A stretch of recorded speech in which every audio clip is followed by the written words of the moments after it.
Here with me today is actor, singer, writer, director, Robert Davi, who's also a Bond villain. And he's here with us today to discuss the Hunter Biden movie that he'll be directing, My Son Hunter. Robert, thank you so much for joining us today. Thank you for having me, Mary Margaret. It's great to be here. So we'd love to dive right in. Given the little media attention that Hunter Biden's story gets in general, what's the most shocking thing you've uncovered about Hunter Biden in your research thus far?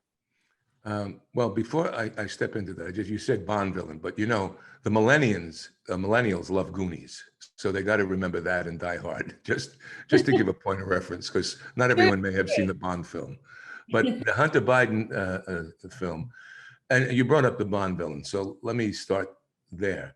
I played a lot of edgy characters over the years, the last 45 years in Hollywood. And for me, what it is to humanize the story, humanize the character. The audience can make the decision on the actions of the character. So I want to preface this by, this is not a hit piece. It's not meant to be proselytizing or agitprop. It's meant to expose the truth, tell the truth, and be sensitive towards, as most families have had addiction, someone in their family that may have or may not have had addiction problems. I have had family members, an ex-wife, a child. Thank God they're good. But there were issues, and I am very sensitive to that. So it's not going to be the demonization of Hunter Biden's addiction. It's a father-son story. It's a story of power and how power can sometimes, as we all know, the laptop story has been underreported by many in the mainstream media and around the world. For some reason, they have not reported on that, much like they're not reporting on the missteps that we see right now with the president. And they're very gentle and kind. If Hunter Biden was Hunter Trump, it would be a whole different story in terms of what the media would be presenting. So knowing about the story and having researched a bit about it, I was intrigued by the lack of, and around the world, the lack of really people knowing the facts. So the script came along to me by Philip and Anne, who did Goswell, and they did the texting tapes of the FBI agents. And it's a terrific script by Brian Godeswa. And it's told through the eyes of a 22-year-old left-wing progressive Asian girl who gets involved with Hunter, and from her point of view, how it gets changed as she finds out more and more as the story goes on. So it's for me, it's, if you've seen the movie American Hustle by David O. Russell, I use that as a benchmark for it, because the characters in there had done some dastardly things questionable, but yet they were humanized. So the story was absolutely, I find a lot of conservative content in film and documentaries, and even on the left. They demonize, and they don't really allow an individual to kind of like sit back and open up the gates to those in the middle. They're talking to a certain percentage of the let's say the baptized, in either the left or the right. This year, I want to baptize everyone. I want everyone to come into this film, and at the end of the film, make a decision on how they feel about what they've watched. That's really interesting. And you make a really good point too. The media has often glossed over a lot of aspects of the Hunter Biden story. And the reason they give is that he suffered from addiction, he suffered from losing loved ones, he's had some mental health issues, which is all very troubling and sad. But at the same time, how are you as a director going to cover these sad parts of his life, but also responsibly show, the nefarious political dealings that he's had that potentially implicate his father, the president of the United States? Well, they don't potentially implicate him, they do. And you can't deny the fact that the influence of having someone, and that happens in any business. I don't care if you're a politician or a movie star. The influence that somebody has, or a business person, with their children. That's just what it is. That's par for the course. Now, with Hunter, we're going to humanize that aspect to his pain and suffering. Addiction is almost a violent act. Here's a guy that's, getting $83,000 or so a month from foreign people while he's hitting the crack pipe every 20 minutes or so. That's an interesting dichotomy. You mean to tell me they didn't recognize that he may have been on something, or they looked the other way, as people would do that? It was interesting. Van Jones on CNN several years ago, when Prince died, he was very disturbed because people around Prince knew he was an addict. He knew he was in trouble, and no one did anything. And this is the left in a certain way. And so it's going to show the father-son relationship and how a boy that wanted daddy's love was able to be a cohort in moving an agenda that seemingly was had nefarious reasons, or at least you have to look at it and say, wait a second, this is not right. We're talking about Chris Cuomo doing a little bit with his brother while he's on CNN. You know what I mean? How do you come across with that? How do you have they're making a big thing about him with CNN? Well, this is what Hunter did with his father, is much more.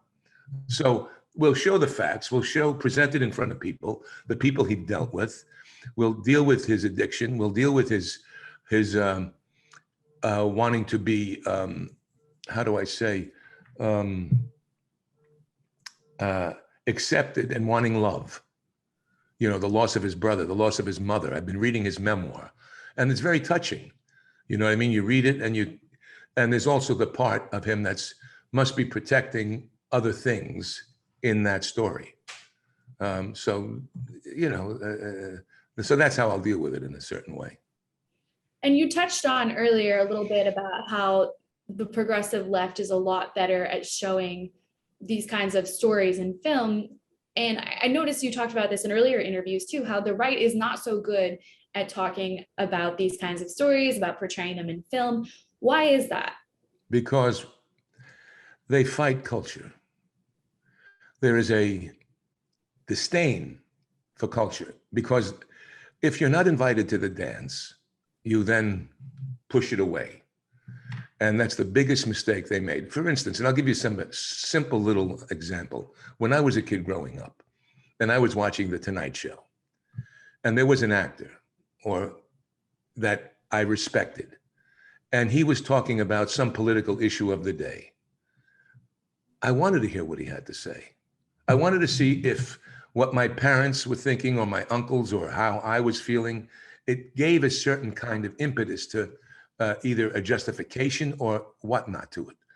So when Frank Sinatra came on and would say something and went for Ronald Reagan, and he Sinatra's transitioned from a Kennedy Democrat to now a Reagan Republican and GOP for the rest of his life. So that was affecting in a certain way. Why did he do that?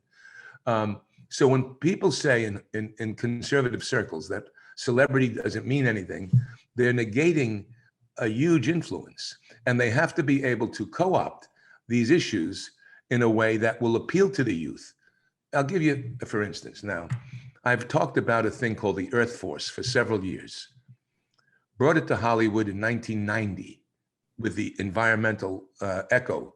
A woman named Bonnie Reese was the head of Echo at the time. And the Jim Pinkerton, who was with the Bush 1 domestic policy advisor, and a guy named John Wheeler, came up with this idea called Earth Corps. And I brought it to the Hollywood community. They wanted support from the Hollywood community. It didn't go anywhere.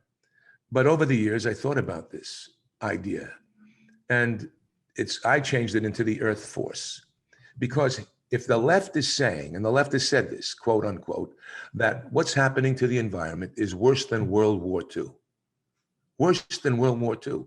In other words, Nazi Germany could have taken over the world, and this environmental crisis is worse than World War II. Okay. So instead of fighting it, the left should embrace it and say, all right, how do we pull into this crisis that's being portrayed? Because in younger kids, and I wrote this on Breitbart, in 2010 teaching our children red, white, and blue because Nickelodeon would have an Earth Day, but they wouldn't have the explanation of Memorial Day. It's education, which has been under attack for decades by the left. And so Earth Force, this infrastructure bill, somebody heard about it, and they put in a civilian environmental corps, part of this new infrastructure bill, a very tiny part of it. They co-opted the Earth Force, which I've been talking about for decades, and also during the Trump administration, I've tweeted it out to everyone, even to Joe Biden's people, say, this is what you should do. And what does that do, Mary Margaret? In the inner cities, for every 60 applicants for the armed forces, 59 are rejected. 59 are rejected. We have 20 suicides of veterans every single day. 20. And that's because when you scuba dive, you have to come up slowly. So these veterans that are not being able to acclimate into society or working for Home Depot right away or other things, there's a readjustment that needs to be done, or maybe a sense of less purpose.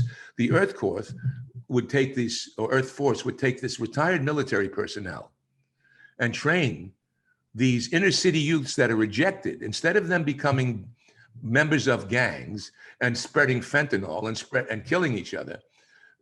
They would have a purpose. They would get educated into reforestation, new energy sources. If there is going to be massive flooding on the coasts, how do you relocate those people? They can help rebuild the infrastructure, the homeless crisis that we have in most cities. And there's a plethora of things an Earth Force could do. This is forward thinking. Could be part of an infrastructure bill that I think everyone could get behind, and then say, join for 6 years and you'll get education and you'll get healthcare. You know, there's a way of being able, a conservative way, but we have dead people. We've got dead fish in the Senate and the House that don't know how to communicate to the American public to capture their imagination. And that's going back to your question. The left is able to do that. We don't do it good enough, or we speak to a certain segment of society without being able to say, how can I capture the youth by giving them hope and giving them an idea? When that girl Greta came up and you had millions of kids around the world shouting and screaming in the streets, I said, what a waste of energy to myself. And I talked about this is the Earth Force. It could be a US United Nations initiative, because we all care about the environment. We care about our world. So this is how you co-opt, and you can all of a sudden now say to people, wait a second, there's a different way of telling the story. In the same way, I started a thing called Parents United for Education. What is that? Well, it's critical race theory or social justice theory or whatever they're calling it. They'll change the name like they did global warming 10 times till they get it affected in certain ways. But when I grew up, I don't remember, America has gone through its growth. And I have 8 kids, and my daughter, who's 30, when she was probably 10 or 11, was in school. And they said to her, we had the meeting in the yard, and this is important. The teacher said, you know what, and we're going to teach history, and we're going to have warts and all for America when we teach history, with almost like a glee. I sat back for 2 minutes and I said, well, that bothers me, until finally I had to raise my hand and I say, excuse me, when you say history and teach American history, warts and all, there was such a glee about warts and all. That seems to me, this is over 10 years ago. This is 20 years ago. I go, it seems to me there's a different agenda there that's being pushed, as opposed to saying, hey, we're going to show America and its growth, positive. So Parents United for Education. And after that, after I raised my hand, so many parents came up to me, this is 20 years ago, saying, we were going to say, we didn't know what to say. We were afraid to say anything. And that's, have you ever heard of a guy named William Harvey Carney? I haven't. All right. William Harvey Carney was a Black man, a slave, who fought in the Civil War, okay? In 1863, when there was the battle, the flag was held by the color guard. They were shot up and the flag was about to drop and he caught it. William Harvey Carney, Black slave fighting for the Union. And he marched with that flag till he got it to safety, being critically wounded twice. And when he reached safety, he said, "The old flag never touched the ground, boys." He got the Medal of Honor in 1901 for that. He became one of the first letter carrier executives. It's not taught Black History Month. No black kid knows about him. I've asked them. None of us know about him. He should have a national stamp. So when that girl that put that flag around her, that won the Olympics and didn't talk about color, but talked about what America gave her, we could tell these stories, and we could tell the stories where, like, Lake Lanier was used to dislocate people. If the left co-opts the storytelling, we lose the game, because we could tell the same stories, but saying, isn't it great how far America has come from this period of time? It sounds like you have a lot of ideas in this realm and you've been bringing them forward in Hollywood. What's your reception been like? How are you treated by your old friends? I mean, you've been a star in Hollywood for a long time. What's your reception been like? Look, they all resented me, a lot of them on the left, even when I was pro-Trump. There were a lot of great people that were not Trump. They were for everyone else but Trump.